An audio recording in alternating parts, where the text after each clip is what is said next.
It's a boy girl theme. Movie की शुरुआत होती है और हम वुडी और नील को देखते हैं जो एक दूसरे के पड़ोसी रहते हैं, पर दोनों एक दूसरे को हर वक्त नीचा दिखाने का मौका ढूंढते रहते हैं। क्योंकि एक तरफ जहां नील की फैमिली वेल एजुकेटेड और रईस रहती है, वहीं दूसरी तरफ वुडी अपने पूरे खानदान का पहला इंसान रहता है जिसने स्कूल देखा होता है। जिस वजह से नील की मॉम वुडी की फैमिली को अपने लेवल का नहीं समझती थी और इसी बात से वुडी बहुत चिढ़ता था और हमेशा नील को परेशान करने का मौका ढूंढते रहता था। और बात करें दोनों के पर्सनल लाइफ के बारे में, तो वुडी का सपना एक बहुत बड़ा अमेरिकन फुटबॉल प्लेयर बनने का रहता है। वहीं दूसरी तरफ नील को इंग्लिश लिटरेचर का बहुत शौक रहता है, जिस वजह से वो अपनी हायर एजुकेशन येल यूनिवर्सिटी से कंप्लीट करना चाहती थी। पर किस्मत ने इन दोनों के लिए कुछ और ही प्लान करके रखा होता है। एक दिन दोनों स्कूल ट्रिप पर म्यूजियम जाते हैं, जहां वुडी नील को अकेला देखकर उसे तंग करने आता है, जिस वजह से दोनों की आपस में बहस होने लगती है और दोनों बिना रुके एक दूसरे का मजाक उड़ाने लगते हैं। इसी बीच इनके साथ वो होता है जिसके बारे में इन्होंने कभी अपने सपने में भी नहीं सोच रखा था। दरअसल ये जहाँ लड़ रहे होते हैं वहीं एक एंशिएंट गॉड की मूर्ति रखी होती है जो कि काली शक्तियों के गॉड रहते हैं और उनके बारे में ऐसा कहा जाता था कि वो किसी भी इंसान की आत्मा को कंट्रोल कर लेते थे। तो यहाँ इन दोनों की बेवजह लड़ाई और एक दूसरे के लिए नफरत को देखते हुए मूर्ति में से कुछ जादुई मंत्र निकलकर इन दोनों को लगती है,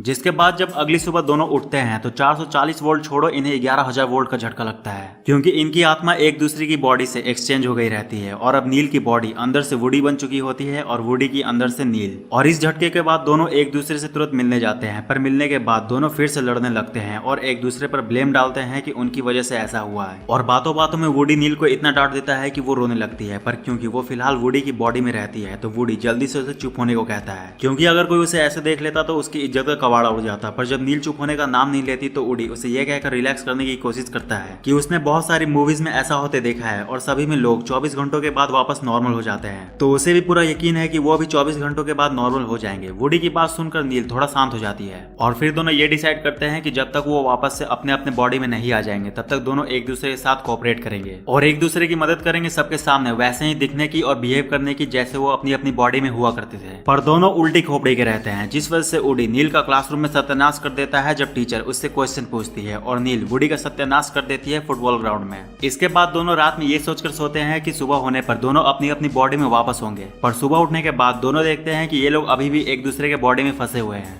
जिसके बाद नील स्कूल में वुडी का टेम्परेचर और हाई कर देती है जब वो स्कूल चंपू बनकर आती है, क्योंकि उसे शुरू से वेल मेंटेन रहना पसंद था। पर वुडी अपने बॉडी की ऐसी हालत देखकर सदमे में चला जाता है और नील को समझाने की कोशिश करता है कि वो उसके इमेज को खराब कर रही है, पर जैसा कि मैंने कहा था दोनों उल्टी खोपड़ी के रहते हैं। तो नील वुडी से कहती है कि उसका मन जैसे करेगा वो वैसे रहेगी और उसे ये सब तब तक बर्दाश्त करना होगा जब तक सब कुछ ठीक नहीं हो जाता। पर नील ये भूल जाती है कि अगर वुडी की बॉडी उसके पास है तो उसकी बॉडी वुडी के पास। जिसके बाद वुडी नील को धमकाकर वहां से चला जाता है कि उसने गलत पंगा ले लिया है, अब वो भी उससे बदला लेगा। जिसके बाद वुडी अगले दिन बहुत ही वाहियात ड्रेस पहनकर स्कूल आता है, जिससे नील के कैरेक्टर पर बहुत बुरा असर पड़ता है, जिसे देखकर नील से कंट्रोल नहीं होता। जिसके बाद नील वुडी को सबक सिखाने के लिए उसकी गर्लफ्रेंड को जाकर बहुत बुरा भला कहती है और उससे ब्रेकअप कर लेती है। पर नील की यह हरकत वुडी की सारी सहन शक्ति खत्म कर देती है। जिसके बाद वुडी नील की आंखों के सामने एक छपरी लड़के के साथ जाता है, उससे ये कहकर कि आज उसकी बॉडी उस लड़के के साथ पूरी रात बिताएगी। पर वुडी को इस बात का अंदाजा नहीं रहता कि उसकी यह हरकत नील को इंटरनल हर्ट करेगी। जिसके बाद वुडी के जाते ही नील पूरे दिन रोते रहती है और रात को जब वो अपने कमरे में उदास बैठी हुई होती है तो वुडी की माँ उसे उस हालत में देखकर उसके पास आती है, क्योंकि उन्हें लगता है कि वुडी उदास है। और जब वो उससे बात करती है तब नील को पता चलता है कि वुडी खुद को जैसा दिखाता है वो उतना बुरा नहीं है और अपनी आत्मा एक्सचेंज होने से पहले वो पूरी मेहनत कर रहा था फुटबॉल टीम में सिलेक्ट होने का, ताकि वो अपने परिवार को एक अच्छी जिंदगी दे सके। वुडी की असलियत जानने के बाद नील वुडी के लिए इमोशनल हो जाती है और फिर जब वो अगले दिन स्कूल जाती है तो उसके सारे इमोशन का सत्यानाश हो जाता है। दरअसल वो देखती है कि स्कूल में वो छपरी जिसके साथ वुडी गया था उसने पूरे स्कूल में ये ढिंढोरा पीट दिया है कि नील ने उसके साथ पूरी रात बिताई है। जिसके बाद नील फूट फूट कर रोने लगती है, पर क्योंकि वो एक लड़की की बॉडी में रहती है तो एक टीचर उसे देखकर बह जाता है कि ये कौन लड़का उनके स्कूल में आ गया है जो लड़कियों की तरह रो रहा है। इसके बाद जब नील शांत होकर क्लास करने जा रही होती है तब वुडी उसके पास आकर उससे बात करने की कोशिश करता है और उसे बताता है कि पिछली रात उसके और छपरी के बीच में कुछ नहीं हुआ था। वुडी की बात सुनकर नील फिर भी उससे नाराज रहती है और उससे कहती है कि उसकी बातों का कोई फायदा नहीं है, क्योंकि उस छपरी ने उसे पूरे स्कूल में बदनाम कर दिया है। नील की बात सुनकर वुडी को उस छपरी पर बहुत गुस्सा आता है, जिसके बाद वो सीधे उसे मारने चला जाता है। पर इस बार भी वो भूल जाता है कि वो फिलहाल एक लड़की की बॉडी में है। पर इस बार नील उसका साथ देती है और वुडी की बॉडी का इस्तेमाल करके उस छपरी को मारती है और पूरे स्कूल के सामने सारा सच कहलवाती है कि उसने जो भी अफवाह फैलाया था सब झूठ था। और इन सब के बाद वुडी और नील दोस्त बन जाते हैं और जब दोनों बैठकर बात कर रहे होते हैं तब इन्हें रियलाइज होता है कि इनके साथ जो भी हुआ है वो म्यूजियम से आने के बाद हुआ है। जिसके बाद दोनों तुरंत दौड़ के म्यूजियम जाते हैं और उस एंशिएंट गॉड के सामने जाकर रिक्वेस्ट करते हैं कि अब वो सुधर चुके हैं तो अब वो उनकी आत्मा को वापस उनके अपने अपने बॉडी में डाल दे। पर उनके इस रिक्वेस्ट का वहां पर कोई फायदा नहीं होता, जिसके बाद ये लोग वहां से वापस आते हैं और इस बार दोनों सही में एक दूसरे की मदद करने का डिसाइड करते हैं। और इसके लिए वुडी नील को फुटबॉल खेलना सिखाने लगता है, वहीं नील वुडी को येल के इंटरव्यू के लिए प्रिपेयर करने लगती है। इसी बीच नील को वुडी के पिता से एक और बात पता चलती है कि वुडी के पिता और उसके पिता एक टाइम पर बहुत अच्छे दोस्त हुआ करते थे, पर उसकी मॉम की वजह से उसके पिता को वुडी के पिता से दोस्ती तोड़नी पड़ी थी, क्योंकि उसकी मॉम ही थे जो उन्हें अपने लेवल का नहीं समझती थी। वहीं दूसरी तरफ गर्ल्स नाइट में वुडी को भी पता चलता है कि उसकी गर्लफ्रेंड बस उसके साथ इसीलिए थी क्योंकि वो स्कूल फुटबॉल टीम का कैप्टन था, और उसकी गर्लफ्रेंड उससे ये सारी बातें खुद शेयर करती है क्योंकि उसे पहले का ये पता रहता है कि नील और वुडी एक दूसरे से नफरत करते थे, पर उसे ये नहीं पता रहता कि फिलहाल नील की बॉडी में वुडी बैठा हुआ है। इसके बाद कुछ दिनों में वो दिन आ जाती है जब नील का येल में इंटरव्यू होने वाला रहता है, वहीं दूसरी तरफ वुडी का फाइनल फुटबॉल मैच, जिसमें दोनों पूरी तरह से तैयार होकर जाते हैं। पर क्योंकि नील का इंटरव्यू पहले रहता है तो वुडी इंटरव्यू देकर जल्दी आ जाता है नील को खेलता हुआ देखने,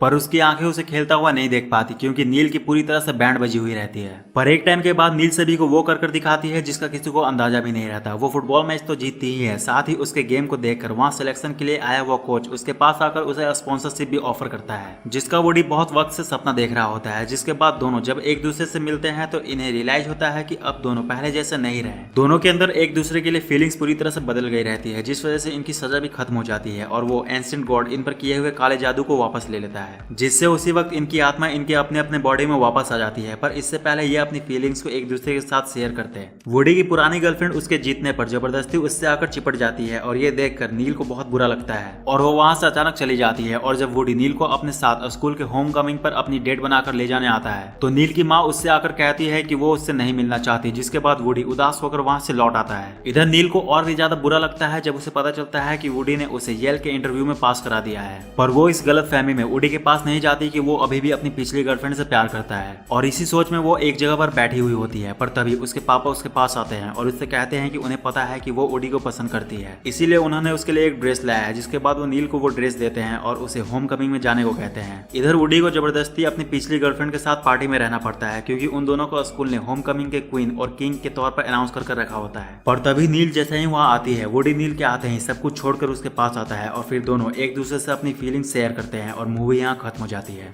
तो यार बस इस वीडियो में इतना ही। वीडियो कैसी लगी कमेंट करके जरूर बताना और इस तरह की और मूवीज के लिए चैनल को सब्सक्राइब करके बेल आइकन को प्रेस कर लो। तो मिलते हैं नेक्स्ट वीडियो में, तब तक के लिए बाय। और हाँ, जाते जाते इस वीडियो को लाइक करते जाना।